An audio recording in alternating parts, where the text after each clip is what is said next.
अस्सलाम वालेकुम viewers. Cricket से जुड़ी बड़ी खबर आज मौसूल हो गई है।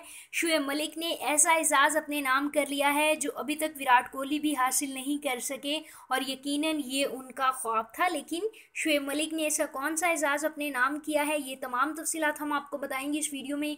लेकिन ये जानने से पहले आप हमारे चैनल को सब्सक्राइब कर दें ताकि क्रिकेट से जुड़ी तमाम वीडियो सबसे पहले पहुंचे आपके पास। यहाँ कौमी टीम के साबिक कप्तान शुएब मलिक T20 फॉर्मेट में 2000 रन मुकम्मल करने वाले दुनिया के तीसरे और पहले पाकिस्तानी खिलाड़ी बन गए हैं। 36 साल शुएब मलिक ने यह एजाज़ सामुल्की सीरीज़ में जिम्बाब्वे के खिलाफ पहले मैच में आज ही हासिल किया है।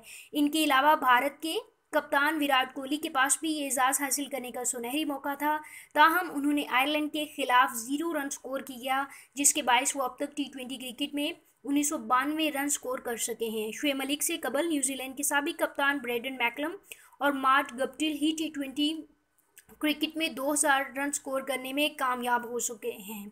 पाकिस्तान के लिए उमर अकमल 82 T20 मैचेस में 1690 रन स्कोर करने पर दूसरे नंबर पर विराजमान है, जबकि ऑलराउंडर मोहम्मद हफीज़ 1663 रन के साथ तीसरे नंबर पर मौजूद हैं और इनके पास मुल्की क्रिकेट सीरीज़ में उमर अकमल से दूसरी पोजीशन छीनने का सुनहरी मौका मौजूद है। दूसरी जानिब एक खबर के मुताबिक मुल्की क्रिकेट सीरीज़ के पहले T20 मैच में जिम्बाब्वे ने पाकिस्तान के खिलाफ टॉस जीतकर पहले बॉलिंग का फैसला किया है।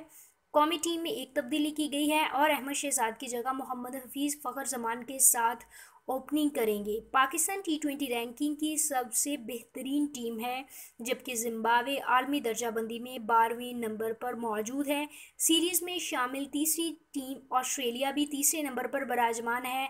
साफ अफ्रीकी सीरीज़ में तीनों टीमें 4-4 मैचेस खेलेंगी और वो दो टॉप टीमों के दरमियान फाइनल खेला जाएगा 8 जुलाई को। जी हाँ, ये थी तफसीलात। कप्तान सरफराज अहमद ने ये भी कहा है कि सीरीज़ में कोई टीम फेवरेट नहीं है कि T20 में किस टीम का कौन सा नंबर है, इसमें हमें परफॉर्म करके ये जीतना होगा। व्यूअर्स, ये थी क्रिकेट से जुड़ी तफसीलात इस वीडियो की। अगर आपको ये वीडियो पसंद आई है तो उसको लाइक कीजिए, साथ ही साथ तमाम नई इन्फॉर्मेटिव वीडियोस के लिए इस चैनल को सब्सक्राइब करें और इस वीडियो के बारे में अपने ख्यालात का इजहार करना नीचे कमेंट सेक्शन में मत भूलें।